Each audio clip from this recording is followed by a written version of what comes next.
വാഹന ഡ്രൈവർമാർക്ക് 10 വർഷത്തെ തൊഴിൽ പരിചയം നിർബന്ധമാക്കി. ഡ്രൈവർമാർ ഇടയ്ക്ക് വെച്ച് ജോലി നിർത്തിപ്പോകുന്ന സാഹചര്യം ഒഴിവാക്കാൻ ഒരു അധ്യയന വർഷത്തേക്ക് കരാർ അടിസ്ഥാനത്തിൽ നിയമിക്കണമെന്നും പൊതുവിദ്യാഭ്യാസ വകുപ്പ് സ്കൂളുകൾക്ക് അയച്ച സർക്കുലറിൽ നിർദ്ദേശിക്കുന്നു. മദ്യപിച്ച് വാഹനം ഓടിച്ചതിന് കേസുള്ളവർ, മയക്കുമരുന്ന് കേസിൽ ഉൾപ്പെട്ടവർ, ഗുരുതര ഗതാഗത നിയമലംഘന ചരിത്രമുള്ളവർ എന്നിവരെ ജോലിക്ക് വയ്ക്കാൻ പാടില്ല. ജീവനക്കാരെ നിയമിക്കും മുൻപേ പോലീസിന്റെ സാക്ഷ്യപത്രം വാങ്ങണമെന്നും നിർദ്ദേശമുണ്ട്.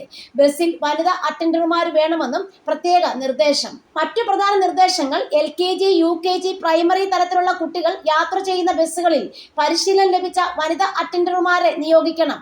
കുട്ടികളുടെ മാനസികാവസ്ഥ കൈകാര്യം ചെയ്യൽ, അപകടമുണ്ടായാൽ പ്രഥമ ശുശ്രൂഷ നൽകൽ തുടങ്ങിയവയിൽ വാഹനങ്ങളിലെ ജീവനക്കാർക്ക് പരിശീലനം നൽകണം. സ്കൂൾ വാഹനങ്ങളിൽ CCTV ക്യാമറയും സ്പീഡ് ഗവേണറും സ്ഥാപിക്കണം. പ്രഥമ ശുശ്രൂഷ സൗകര്യങ്ങൾ ഉറപ്പാക്കണം. മോട്ടോർ വാഹന വകുപ്പിന്റെ വിദ്യാവാഹൻ ആപ്പ് വഴി രക്ഷിതാക്കൾക്ക് ലൈവ് ലൊക്കേഷൻ ലഭ്യമാക്കണം. വാഹനങ്ങളുടെ ഫിറ്റ്നസ് 3 മാസത്തിലൊരിക്കൽ പരിശോധിക്കണം. ഈ നിയമങ്ങളെല്ലാം തന്നെ നമ്മൾ പാലിക്കപ്പെടേണ്ടത് വളരെ ആവശ്യമാണ്. നമുക്കിത് വെറുതെ വാക്കുകളിലൂടെ പറഞ്ഞിട്ട് കാര്യമില്ല, ഇത് പ്രവൃത്തിയിൽ കൊണ്ടുവരണം.